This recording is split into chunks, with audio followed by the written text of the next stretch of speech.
He has a 1-1 count. That one's struck high. Left side. That one's going. That's out of here off the wall.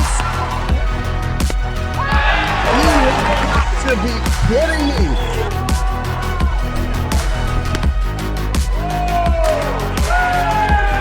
Fireworks. Here you go.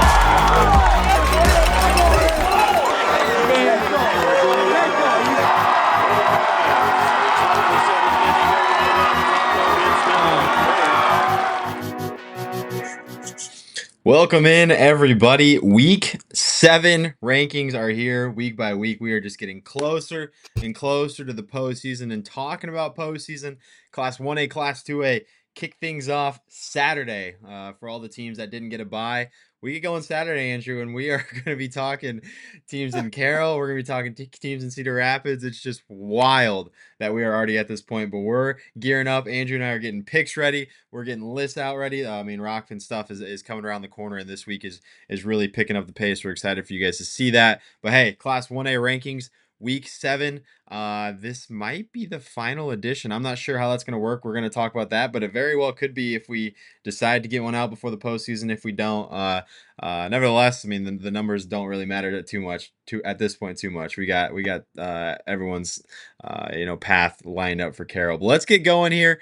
15 through 11, Class 1A, Week 7, and we do have a new team, Bishop Garrigan. I believe they're in the rankings at some point. Yes, they started preseason ranked at number 10, slipped out, but here they are back again, and I'm impressed looking at these guys' numbers. Daniel Mice, the junior, leading the way on the hill. He's got 51 innings, next best at 27, so he's been their workhorse. Team's hitting 307, led by a couple sophomores and Tate Forch and Carter Schwab. Tate really killed it at quarterback. I just got to bring it up quickly. They're state champions in Class 8, man. That was a ton of fun to follow them, and Tate's a good kid, and I got to be around him a ton, so cool to see kids playing multiple sports. But no, I mean, they're fourth in Class 1A in fielding percentage in Bishop Garrigan, and they're going to be a tough team to knock out as they re-enter our rankings here at number 15 in Week 7. Summing up the rest here, Woodbine and North Lynn, they take a little bit of a dip this week. Alta Aurelia and Don Bosco. The Dons are kind of getting hot as of late. They're a scary 2-seed, I believe, in their district, but the Dons playing good ball just outside of our top 10 as I do reveal our top 10, Andrew. And Ankeny Christian, this team has been kind of a mainstay in our rankings at this point, and they're coming off a really big win over Moravia, and Ankeny Christian has proven themselves as a real threat in the postseason play to make a good run to Carroll. Yeah, and they've had the gauntlet of schedule recently, including like St. Albert, Ankeny, Sadell, and I will say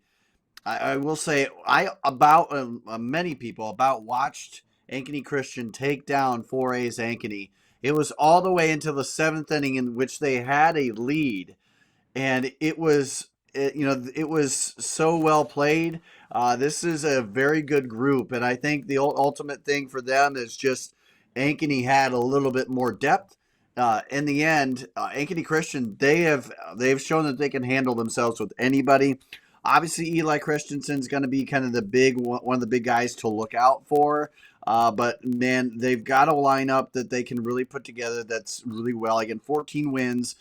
That's a strong year for them. They continue to do that. Landon Nearing and Brody Hoffel, two guys that I think you should also put on there. Mahoney as well. Those are guys that are going to come into the mix, put a lot of good swings together. And you know what? They stick around. They wait. They don't go out too quickly. Their approach at the plate is very fun. So if you watch them, they usually take their time at the plate. Again, as you can see it multiple guys with 10 plus walks already on the season. So they get a lot of that. They're a dangerous team, and I don't think anyone wants to face them when it comes to postseason. Absolutely. As we kind of round out our little 10 through 6 section right here, we got Wapsie Valley, Sigourney, and Newman Catholic both kind of sitting here, no movement. It's kind of getting to that point in the season where the schedules are starting to lighten up, I should say, and teams are really getting ready and prep for postseason play. So not too much movement here. But looking at Newman Catholic at number 6, they had a massive game, and it was St. Ansgar as they revealed them at number 5. Yep. St. Ansgar, this team is fun. And like I said, they're just coming off a win over Newman Catholic.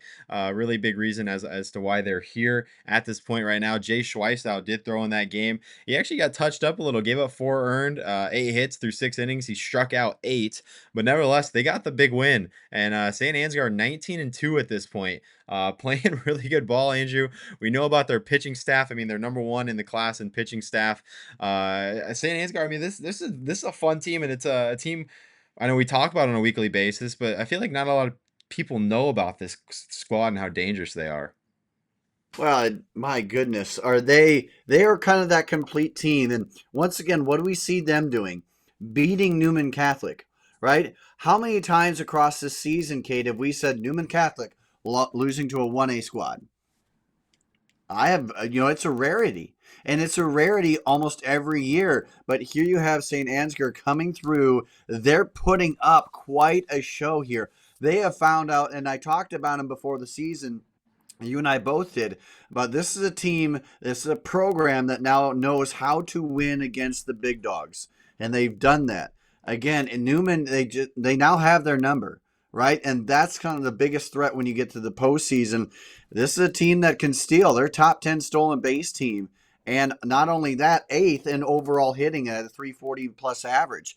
They managed to find the way to do that. Again, with it as well, they are patient. They can find a way to get in there. And again, they're a top 50 or top 20 team in terms of walks at 121. They managed to do that across the board really well.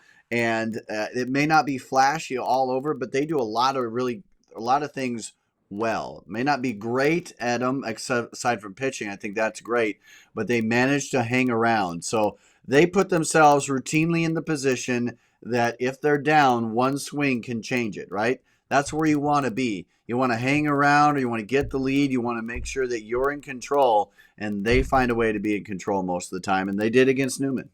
Yeah, I mean that's a series where Newman Catholics won 8 of the last 9 prior to that last win, and we all know what the one win for St. Ansgar was. It was in that sub-state final where no one really thought it was going to happen. So now this year, obviously these two teams avoid each other in the sub-states, which is going to be a ton of fun because Andrew, Yeah.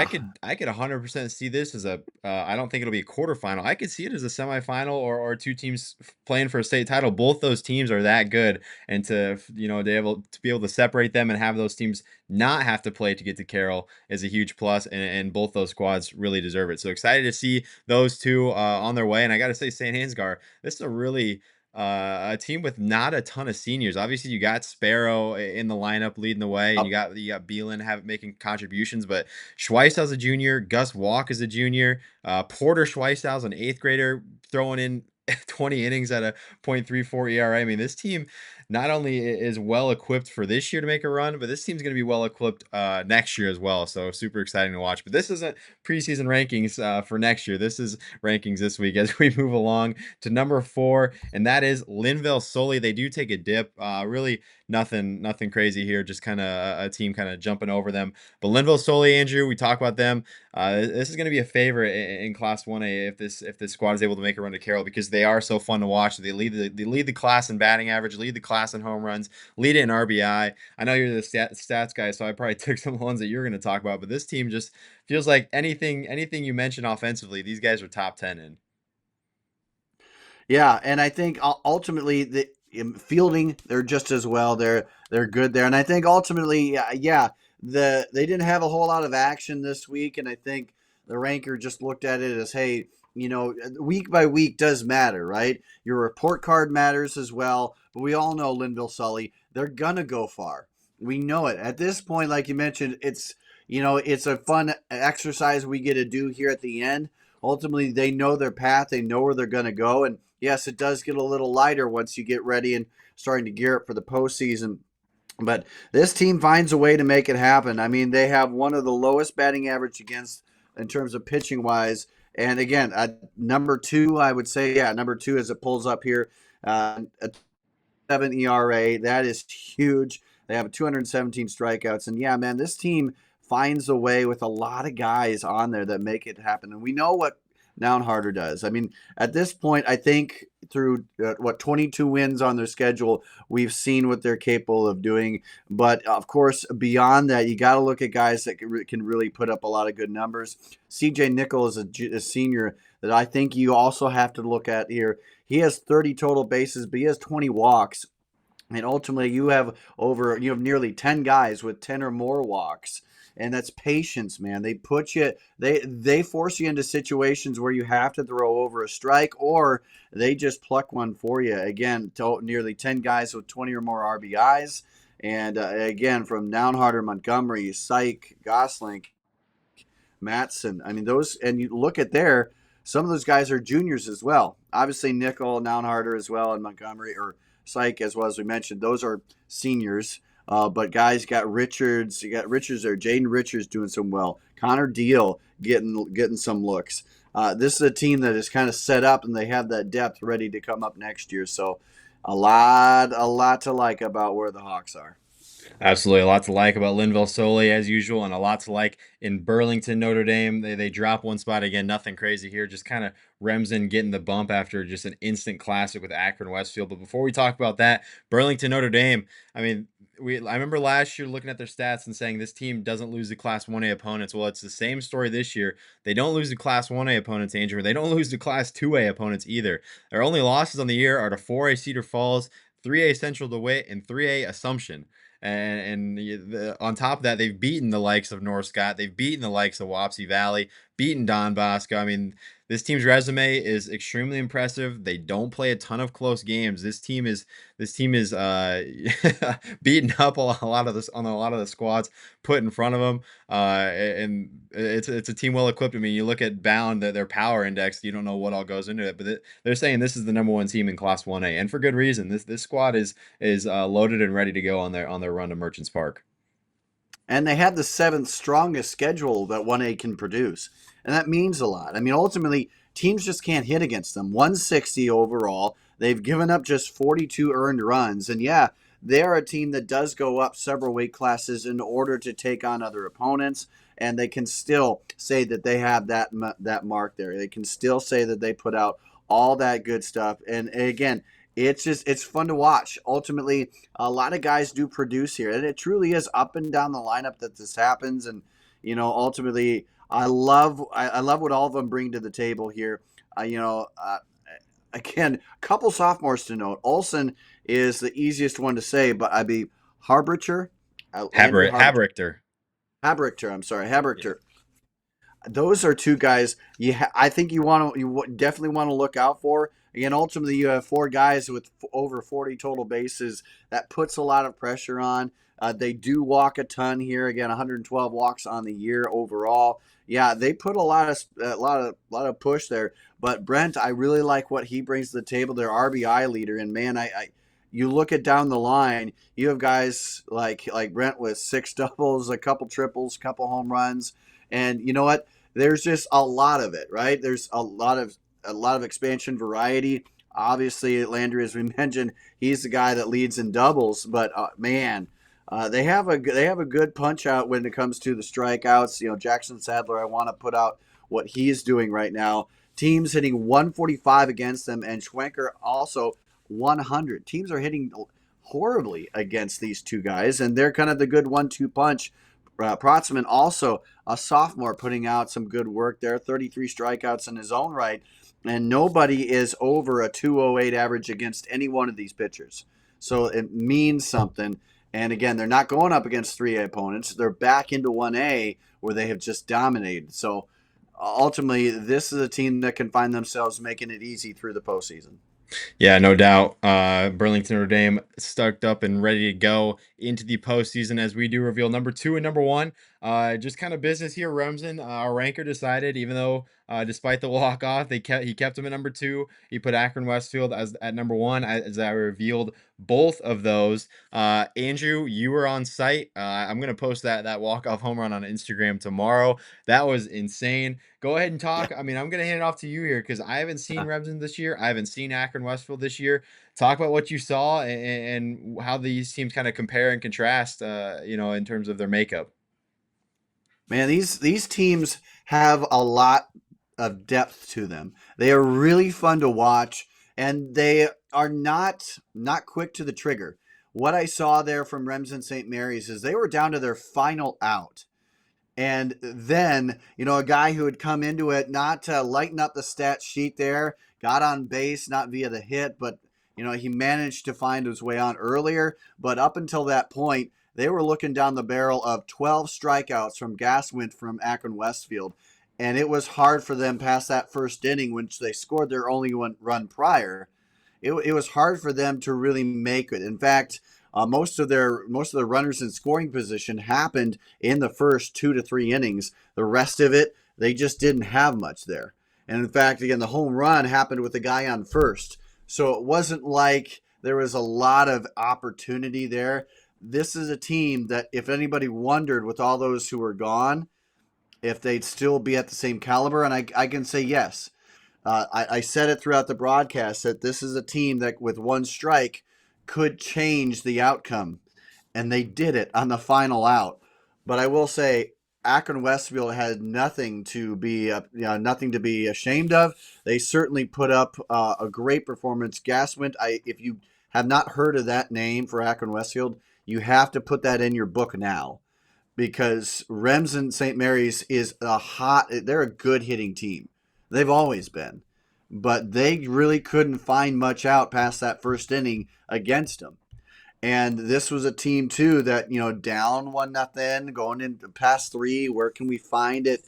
And they found the way to hit. They were patient at the plate, and their approach, it almost seems like they dictated where the strike zone was called. They didn't fight about it too much. Some calls were, here and there outside or too far in, but they went with that. They didn't gripe about it, and the hits you saw were adjustments based on the strike zone. So both of these teams did that. Both of these teams adjusted to where the zone was, and that's how you got the home run in the end of it. So they made the adjustments. That's a big key for these teams. I like everything that you have against them. Again, Remsen St. Mary's, they have not lost a ton in the grand scheme of things. Aside from that AW loss, Unity Christian, that was kind of an upset there. But beyond that, you have to go all the way back to Unity Christian again back in May, before the last time that they took a big loss. In fact, a loss period. So, there's nothing to worry about at this point for Remsen St. Mary's. You're going on the right track, and if you're Akron Westfield, you got plenty of chances coming on up. OABCIG. You got the Wolfpack of Western Christian. There's some 2 big squads there for you. Ridgeview as well. So they've got some tests, but man, these 2 teams I think clearly are 1 and 2, and they've had the battles now. You can't look at it and say, man, they haven't been tested, because both of them have. And, they've come out on the great side of things. But, yes, this is a team. Both these teams make adjustments mid-game, something that I feel a lot of teams just don't do as well. These 2 do it perfectly. Well, there you have it. Straight from the source, the guy that saw it. If you want to go back and watch that game, it was an absolute instant classic. It is on our YouTube. Head over to live. You can watch the full game. You can check out all of Gaswint and see his strikeouts and his complete performance, and the walk-off home run. That was absolutely incredible to watch. I got a chance to see it myself. It was really, really cool. But hey, that's all we got for Class 1A. Be sure to check out our socials. Stay tuned. We got tons of postseason content coming up. We appreciate you guys for listening in. And yeah, we'll see you guys again shortly.